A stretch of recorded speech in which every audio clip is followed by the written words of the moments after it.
પાટીદાર અગ્રણી જયંતિ સરદારા પર હુમલો થયો તો આ મામલે સમાચાર ગુજરાત ફર્સ્ટે પાટીદાર અગ્રણી જયંતિ સરદારા સાથે વાતચીત કરી તેમણે કહ્યું કે પીઆઈ પાદરિયા પાસે હથિયાર હતું અને મેં જોયું છે હું પાદરિયા સાથે ક્યારે પણ સમાધાન નહીં કરું કાયદો કાયદાનું કામ કરે અને મને ન્યાય મળવો જોઈએ ખોડલધામ અને સરદારધામ એક કરવાના પ્રયાસ મેં કર્યા તેવું જયંતિ સરદારે કહ્યું મેં નરેશ પટેલ સાથે પણ મુલાકાત કરી હતી બધું ભૂલી સમાધાન કરી કાર્યક્રમમાં હાજરી આપવી જોઈએ તેવું જયંતિ સરદારે કહ્યું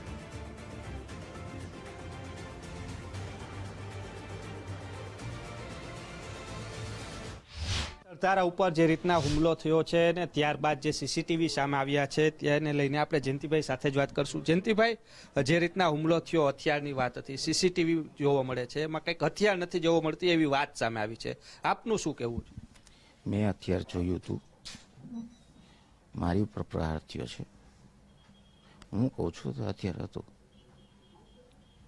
જયંતિભાઈ, જે રીતના અત્યારે વાત આવી છે કે ખોડલધામ અને સરદારધામ વચ્ચે વિવાદ ઉભો કરવા માટે આ કરવામાં આવે છે, તમારું શું કહેવું છે? હું વિવાદનો માણસ નથી, હું સમાધાનનો માણસ છું. તમે સમાજના લોકોને પૂછજો કે સમાધાન માટે મેં શું શું કર્યું છે. પાદરિયા સાથે સમાધાન કરવાની વાત આવી રહી છે, તેને લઈને શું કહેવું છે? આજીવન હું જીવીશ ત્યાં સુધી હું પાદરિયા સાથે સમાધાન નહીં કરું, એટલા માટે કે આવા ગદ્દાર જેવા લોકો જ્યારે પોલીસ અધિકારી થઈ અને આગેવાન ઉપર હુમલો કરતા હોય અને એને સમાધાનની વાત આવે ને, જે વાત લઈને આવે ને, એ પણ સમાજના ન્યુસન્સ છે એવું મારું માનવું છે. જયંતિભાઈ, સીસીટીવી જે સામે આવ્યા અંદરના, તે દરમિયાન શું વાત થઈ હતી એ જાણવી છે. બેનો વિશે એ અભદ્ર ટિપ્પણી કરેલી અને બેનો કીધેલી અને જે સરદારધામમાં ટ્રસ્ટી ખોડલધામમાંથી થયા છે એ બધા ગદ્દાર છો અને મને એમ કીધું તમે પણ ગદ્દાર છો, એટલે મેં એને એમ કીધું કે જીભ સંભાળીને ભાઈ વાત કર. એટલે મને એને એવું કીધું કે હું પીઆઈ પાદરિયા છું, હું ગમે એમ કરી નાખું, એમ કરીને એને હાથ ઊંચો કર્યો એટલે મેં બચાવ માટે પગ આડો કર્યો હતો.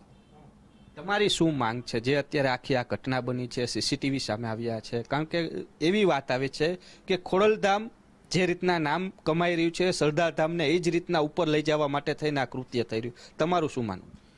મારે તો કાયદો કાયદાનું કામ કરે અને મને ન્યાય મળે એ સિવાય મારું કોઈ લક્ષ્ય નથી. અને વહેલી તકે સરદારધામ અને ખોડલધામ એક ટેબલ ઉપર બેસી અને પોતે પોતપોતાનું કામ કરે, હું બંને સંસ્થામાં યોગદાન આપવા તૈયાર છું, આપતો રહ્યો છું. હવે જે રીતના વાત આવી રહી છે, બેનરો તમારા પણ લાગી રહ્યા છે 15 તારીખે કંઈક ભૂમિપૂજનના, તેને લઈને શું કહેશો?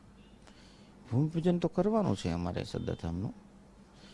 બેનર લાગ્યા છે એ અમારી ટીમે નક્કી કરીને લગાડ્યા છે.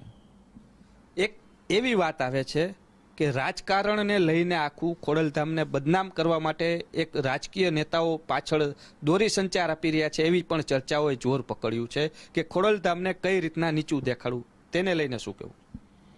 આવા બનાવમાં અફવાઓ તો હાલતી જ હોય છે, રાજકીય કોઈનો કોઈ હાથ નથી. પણ પાદરિયાએ મને એવું કીધેલું કે તને કડવા પટેલની હવા છે, સરદારધામની હવા છે, ગગજીભાઈ સુતરિયાની હવા છે કે ભાજપની હવા છે? મેં કીધું મને કોઈની હવા નથી, મારા સત્યની હવા છે. તમારું હવે આગળનું ડિસિઝન શું રહેશે? કારણ કે નરેશભાઈ આવ્યા પછી કદાચ તમારી સાથે વાતચીત કરે, કદાચ વાતચીત આગેવાનોએ પણ કરી હશે સમજાવવા માટે, કોઈએ કર્યા છે પ્રયાસ કે શું છે? અત્યાર સુધીમાં કોઈ પ્રયાસ કર્યા નથી. મેં કરેલા ગયા 1 મહિનામાં હું ખોડલધામના તમામ જવાબદાર વ્યક્તિને બેસી અને રિક્વેસ્ટ કરેલી. કયા પ્રકારની, એવું શું હતું તો કે તમારે રિક્વેસ્ટ કરવી પડી, એવું શું વિવાદ હતો? તમારે શું વિવાદ છે મારે મતલબ નથી, પણ સરદારધામનો હવે પછીનો પહેલો પ્રસંગ છે અને અમે આપને આમંત્રણ આપીએ અને તમે આવો અને આ જે વિવાદ છે એનો અંત આવે, એ મારી અંતરની લાગણી હતી.